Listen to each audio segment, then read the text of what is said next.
Muy buenas tardes. Me gustaría presentarles un informe que ha elaborado la Fundación Ideas, que lleva por título Reforma laboral y crisis, efectos sobre la economía española. Es una visión un tanto diferente. ¿Qué impacto tendrá esta reforma laboral sobre nuestra economía, especialmente sobre nuestro modelo productivo? Pocas veces se ven políticas económicas, si ustedes me lo permiten, tan descabelladas, tan desorientadas, tan inoportunas, tan inadecuadas, dado que vivimos un momento de recesión económica, está cayendo la economía. Pues bien, esta reforma es un instrumento procíclico, es decir, que va a acentuar la caída del crecimiento económico o la recesión. No hay o no es un instrumento contracíclico, que sería lo normal, lo entendible, lo razonable. Si las cosas van mal, si hay una desaceleración y una caída del crecimiento económico, y tú pones una medida que ayuda a destruir más empleo, en lugar de contratar, estás haciendo una política procíclica, por tanto una política que va a aumentar los problemas de la economía española. Normalmente se actúa al contrario. Se actúa cuando van mal las cosas de forma anticíclica, para que mejoren, para que vayan bien, y cuando van bien, pues puedes tomar medidas procíclicas para que aún vayan mejor, o si ves que se te escapan de las manos, sí puedes tomar alguna medida contracíclica, por ejemplo, para que no se caliente demasiado la economía, pero es un plano completamente diferente. En este caso es una reforma procíclica que acentuará la caída del crecimiento económico, que acentuará, por tanto, la destrucción de empleo, que acentuará la caída de los ingresos para familias y para las administraciones públicas, y que acentuará el gasto, es decir, los estabilizadores, porque al perder más empleos de los previstos en la economía española, habrá más gasto a través de la protección al desempleo. Esos son los efectos adicionales, perversos, digamos, de esta reforma que el Gobierno, pensamos, no ha calculado. Les daré luego los datos concretos. Es, por tanto, una reforma procíclica que acentúa la caída del PIB. No es una reforma para crear empleo, sino para facilitar el despido, como es evidente. No ayuda a crear empleo en sectores claves que ayuden a transformar nuestro modelo productivo. Esto es esencial. Si ustedes toman la EPA, podrán comprobar que incluso ahora, en medio de una grave recesión económica, hay sectores que generan empleo: tecnologías de la información y la comunicación, ecoindustrias, actividades científicas y técnicas, y no hay ninguna señal positiva en esta reforma que ayude a esos sectores a mejorar posiciones. Es como si el Gobierno pensara que, dado que la economía es cíclica, según ellos, también todos sus sectores lo son, y que abaratando los costes, en este caso los costes del factor trabajo, que es lo que persigue la reforma, reduciendo salarios, podrán conseguir que cuando venga el crecimiento económico, todas aquellas personas que han perdido un empleo vuelvan a su sector original. Esto es imposible, porque la economía tiene que cambiar, y por tanto debería haber señales positivas para el cambio de modelo productivo. Es decir, debería haber políticas activas de empleo y de formación y políticas de oferta en favor de estos sectores que tienen mejor posición, que son más competitivos para el futuro. No hay ni una sola señal positiva, todas son negativas. No contribuye a mejorar la productividad de la economía española, porque no fomenta una mejor formación. Aquí hay dos aspectos: tanto el trabajador, al que se le aplicará un contrato con libre despido durante un año, tendrá pocos incentivos para formarse, para hacer ese esfuerzo, y la empresa tampoco los tendrá para invertir en formación, que es la máxima garantía de la productividad, porque lo que habrá será una enorme rotación dentro del mercado laboral. Se pierde una oportunidad para introducir nuevas mejoras en las políticas activas de empleo. No hay ayuda a la creación de empleo para jóvenes, al menos orientado en el sentido que indico, de mejora de su formación y mejora de los sectores productivos que van a ser más sostenibles, y se producen retrocesos en la política de igualdad o de conciliación entre la vida personal y familiar, y por supuesto se producirá también el comienzo, que irá luego profundizándose, de destrucción del empleo público. del empleo público, que es el gran ajuste que queda pendiente, y por eso esta reforma facilita extraordinariamente ese ajuste. Y claro, se produce un tremendo desequilibrio en las relaciones laborales en favor de una de las partes del contrato, en este caso el contrato, en este caso a favor de los empresarios. Esos son los efectos microeconómicos. Por tanto, acentúa la caída económica, no hay incentivos positivos, todas las señales son negativas, no hay ayuda a cambio de sistema productivo, no hay mejores políticas de formación, no hay condiciones para las ayudas a recibir. Tengan ustedes presentes que el contrato llamado indefinido, digo llamado indefinido porque es un contrato temporal de media distancia o de media duración, 1 año. Al año puede ser despedido sin ningún tipo de protección, ¿no?, ni de garantía.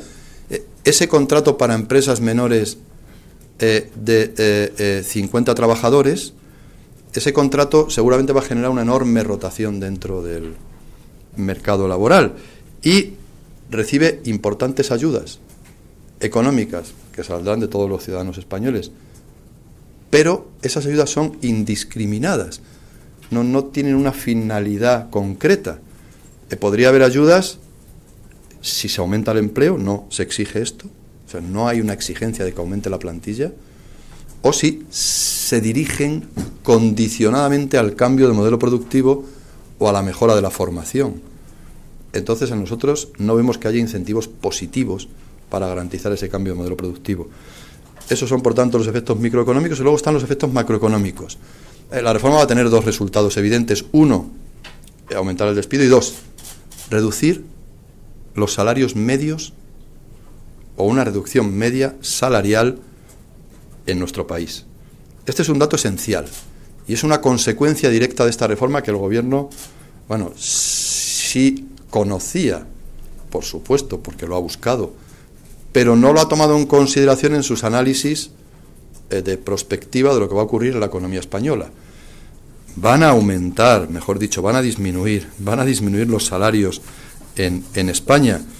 Y miren ustedes, hay un ejemplo evidente. Solo 3 o 4 días después de aprobada la reforma laboral, cuando casi no nos había dado tiempo a analizarla, The Economist, que es una revista rigurosa, yo no comparto muchos de sus análisis, pero lo es, The Economist lo decía, Labor Reform in Spain, analizando 4 días después de la reforma, y lo que contempla, la conclusión del artículo de The Economist era, esto es, this is an internal devaluation, una devaluación interna, y the average salary will go down.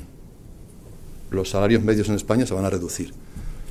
Y explicaba después en su artículo, esto se hace para ganar competitividad. No, la competitividad se gana mejorando la productividad. Y la competitividad se gana con mejor formación y con una diversificación de nuestro sistema económico que no lo favorece esta reforma. ¿Y quién nos dice a nosotros? Porque efectivamente si bajas uno de los factores, el coste de uno de los factores de producción, los salarios, puedes tener productos más baratos. Sí, salvo que esa rebaja de costes vaya a mejorar los beneficios de la empresa. No hay ninguna garantía en esta reforma de que eso no ocurra. No hay ningún acuerdo de rentas en ese sentido. Por tanto, puede darse la circunstancia de que la rebaja salarial vaya a recomponer la cuenta de resultados de la empresa, a mejorar sus beneficios. Pero además tiene un segundo efecto negativo, tal y como se plantea la reforma. Si rebajas uno de los costes de producción, ¿podrás exportar más? Sí, en principio sí. Pero hay que decir que nosotros lo que necesitamos es que haya más sectores exportadores. Los actuales están funcionando razonablemente bien y su grado de cobertura, su aportación al crecimiento económico está siendo positivo, pero no hay mucho más espacio, tal y como está la economía europea, salvo que ampliemos notablemente los sectores económicos que son capaces de exportar. Y eso se hace con otras políticas, no se hace solo rebajando uno de los factores de producción, los salarios. Por tanto, tampoco está bien orientada en ese sentido. Y desde el punto de vista macroeconómico, en nuestra opinión, esta reforma, si produce una caída media de los salarios, esto provocará una caída de la renta disponible de las familias. Tengan ustedes presente que en este momento las familias en España dependen más que nunca de su ingreso, de su salario, que el crédito no fluye, que en tiempos de crecimiento económico hay siempre el recurso al endeudamiento y se puede continuar consumiendo, pero que en este momento ese recurso se ha reducido extraordinariamente. Por tanto, la dependencia del salario es mayor que nunca y una rebaja de los salarios reducirá claramente la renta disponible de las familias. Esto afectará al consumo, esto supondrá una caída adicional del PIB, esto supondrá una disminución de ingresos para las administraciones públicas, especialmente IRPF e IVA, y un aumento de los estabilizadores del gasto en protección al desempleo por el hecho de que habrá una destrucción adicional de empleos en España debido a esta reforma. Aquí está el cuadro que explica, el anterior perfectamente cómo va a operar la reforma, es decir, aumento de despidos y caída de salarios. El aumento de despidos, por supuesto, aumenta el gasto en prestaciones, la caída de salarios, aumento de despidos, pero con el efecto adicional de caída de salarios aumenta la caída de la renta disponible, provoca la caída de la renta disponible, con la caída del consumo, menos IVA, menos renta disponible, menos ingresos por IRPF, destrucción de empleo, caída del PIB adicional, aumento del déficit público, también de forma adicional, y agravamiento de la crisis en el año 2012. Según nuestros cálculos, esta reforma va a provocar lo siguiente: la evaluación de los impactos globales de la reforma sobre el PIB, empleo y déficit público en 2012 será la siguiente. El escenario base incorpora ya una caída del PIB, que es el que ha presentado el Gobierno, del 1,7%, con 635.000 empleos destruidos y un déficit del 5,3% y una necesidad de ajuste presupuestario de 34.000 millones de euros.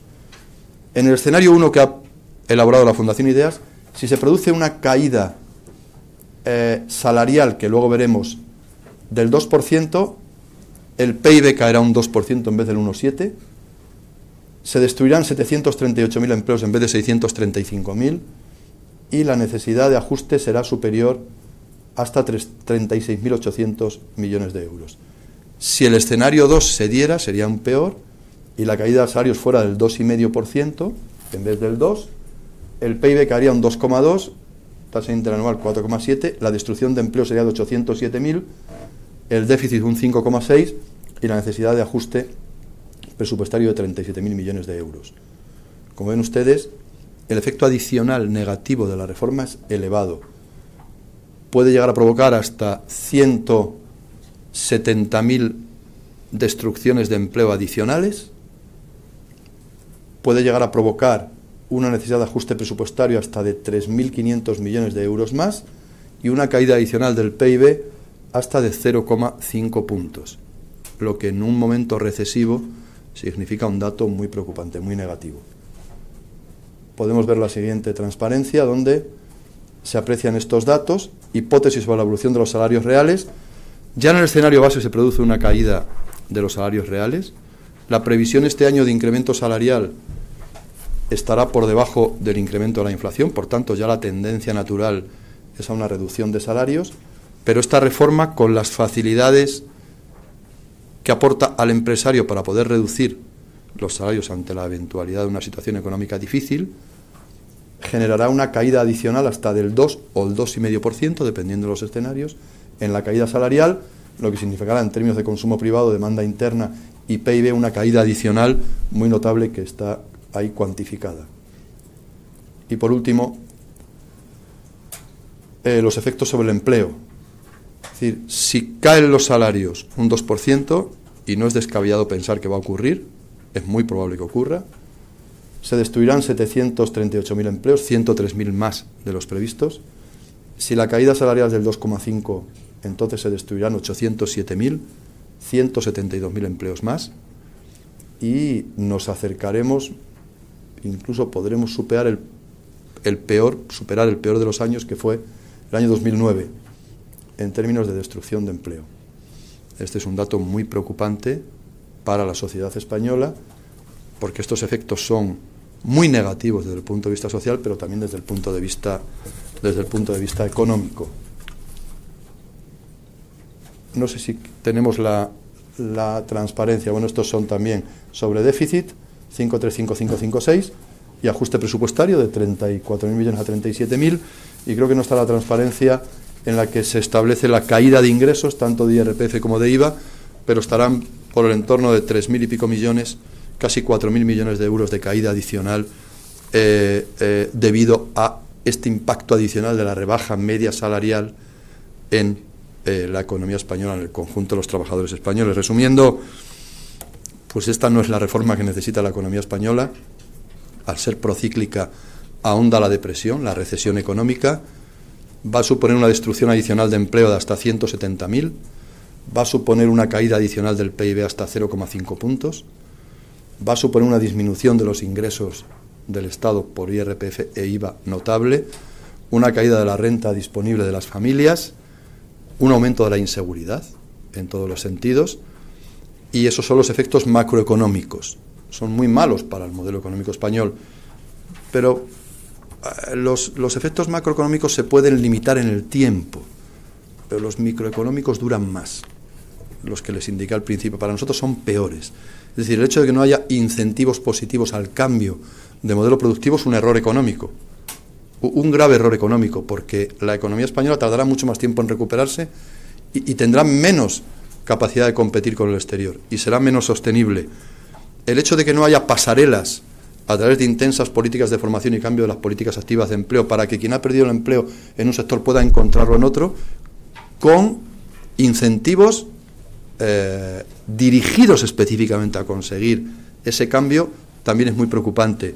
El hecho de que no mejore la productividad por esas razones también lo es, así como el retroceso en términos de conciliación de la vida personal y del empleo. Es el último error grave que genera esta reforma. Es cómo trata las políticas de igualdad en el empleo. Y quiero darles un dato para que el Gobierno no lo olvide. Entre el primer trimestre del año 94 y el tercer trimestre del 2008, en que comienza de nuevo o estalla gravemente la crisis económica, en España el empleo aumentó en 8.300.000 ocupados. Es decir, ese periodo cuasi prodigioso de nuestra vida económica y social aportó, repito, del año 94 al 2008, en 13 años y pico, 8.300.000 empleos más a la economía española. De ellos, 3.750.000 fueron hombres y 4.512.000 fueron mujeres. Es decir, el Gobierno debería tener presente que un factor esencial que ha estado detrás del impresionante crecimiento económico de estos años en España fue la incorporación de la mujer al empleo. Es un factor esencial en la explicación de ese aumento. Y ahora no se favorece, se ponen trabas a esa conciliación. Hay varios incentivos negativos a la incorporación o permanencia de la mujer en el empleo, empezando por la inflexibilidad en la reducción del tiempo de trabajo, reducción de jornada por cuidado de hijos, en la reducción de los derechos a la lactancia, que por cierto, según el Tribunal Europeo de Justicia Europeo, corresponde a ambos progenitores, no solo a uno, como dice esta reforma, en el hecho de que se eliminan las bonificaciones de vuelta al trabajo cuando una mujer ha utilizado un tiempo de excedencia para el cuidado de hijos. Es decir, los incentivos son negativos, a más del hecho de que el contrato a tiempo parcial se desvirtúa completamente en su naturaleza porque se permite hacer horas extras, algo incompatible, algo irracional por completo, y ese contrato a tiempo parcial es ocupado hoy mayoritariamente por mujeres, con lo cual se va a producir una regresión, una reducción del número de mujeres que ocupan ese tipo de empleos. Por tanto, los incentivos son también negativos en este sentido, en el sentido de las políticas de igualdad, en el sentido de las políticas de conciliación de la vida personal y el empleo. Y supone desconocer la tendencia tan importante que ha estado detrás, una de ellas, del crecimiento económico en España. Si se empeora, si se ponen obstáculos a esta tendencia, cuando el crecimiento económico vuelva, tendremos probablemente problemas adicionales que deberíamos resolver con más políticas de igualdad. Entonces, no hay incentivos positivos, son negativos, ni desde el punto de vista microeconómico ni macroeconómico. Habrá una destrucción adicional de empleo y de la caída del PIB, no hay políticas de igualdad y empezaremos a destruir el empleo público de forma masiva, en lo que también es bastante preocupante. Cierto es que se debe producir un ajuste del empleo público, pero se puede hacer de modo no traumático. El Estado lo viene haciendo a través del procedimiento de no cobertura del 100% de las bajas que se producen cada año, hasta conseguir un punto óptimo en el equilibrio, en lugar de favorecer una destrucción masiva, que es lo que va a ocurrir, del empleo laboral al servicio de las administraciones públicas sin control alguno. Esto mejora nuestra capacidad de competir con el exterior y va a ser un incentivo para un mejor modelo económico. Al contrario. ¿Es esta reforma equilibrada? No.